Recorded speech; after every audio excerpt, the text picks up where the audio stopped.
Hi, everybody, and welcome to our Zoom series on cultivating inner resources for challenging times. I don't know if you know this, but it's challenging times. This being our first pandemic and all, a lot of us are adjusting to a great many changes in our lives, restrictions on our movements, adjustments in our work and study spaces, and just in general, the way we go about relating to the world. So welcome. We truly are in this together. That's actually one of the interesting things about this experience. You know, the word pandemic, pan, across, endemic means of a specific people. So it's actually across all people. Everyone on earth is reacting to this same force at the same time. So welcome to the series. The idea behind the series is that there's no guarantee that we're going to get sick, but there is a guarantee that we are all going to face change and uncertainty and fear. And so cultivating inner resources, in addition to the external ones we've been asked to develop, you know, hand washing and social distancing and all that, cultivating inner resources will help us navigate this challenging time. So we'll get right to it. Our first theme is settling into this new space. We're all settling into literal and figurative new spaces. And the skill is the ability to be in the present.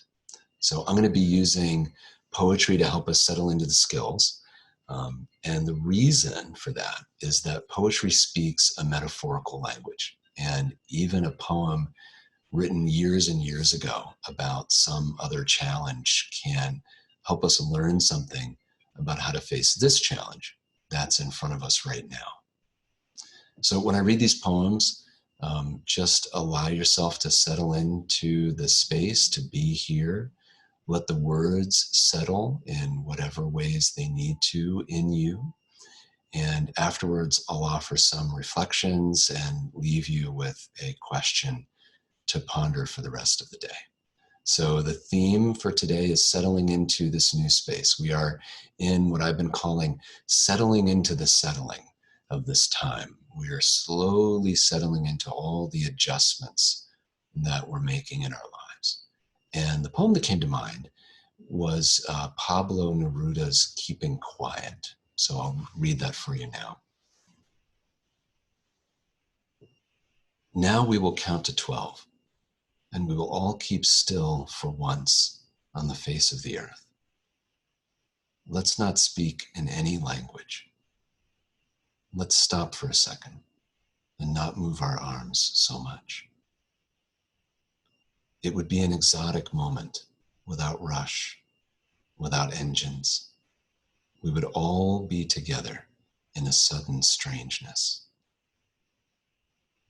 Fishermen in the cold sea would not harm whales, and the man gathering salt would not look at his hurt hands. Those who prepare green wars, wars with gas, wars with fire, victories with no survivors, would put on clean clothes and walk about with their brothers in the shade, doing nothing. What I want should not be confused with total inactivity.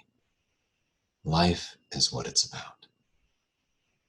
If we were not so single-minded about keeping our lives moving and for once could do nothing, perhaps a huge silence might interrupt this sadness of never understanding ourselves and of threatening ourselves with death. Now, I'll count up to 12, and you keep quiet, and I will go. That phrase, a sudden strangeness.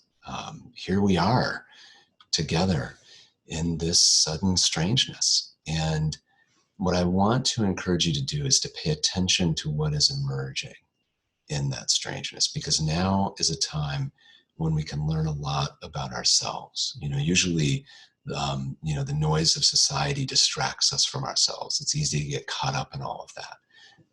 But this time when we're giving each other more physical distance gives us a chance to settle more deeply into ourselves and into how we feel about the people and places around us, how we deal with adversity. So tuning into what is emerging is our skill to develop today, to stay in the present moment. Rather than having to deal with everything at once, staying in the present moment makes things a little more manageable. And you never know what you might find in the present moment, perhaps some qualities or strengths in you that will sustain you during this time. So in that spirit, I'll leave you with a question to think about today.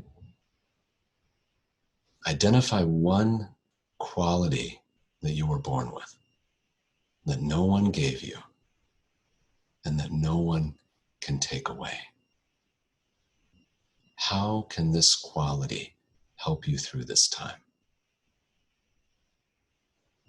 So, blessings for continued safety and health, and being kind to your hearts out there.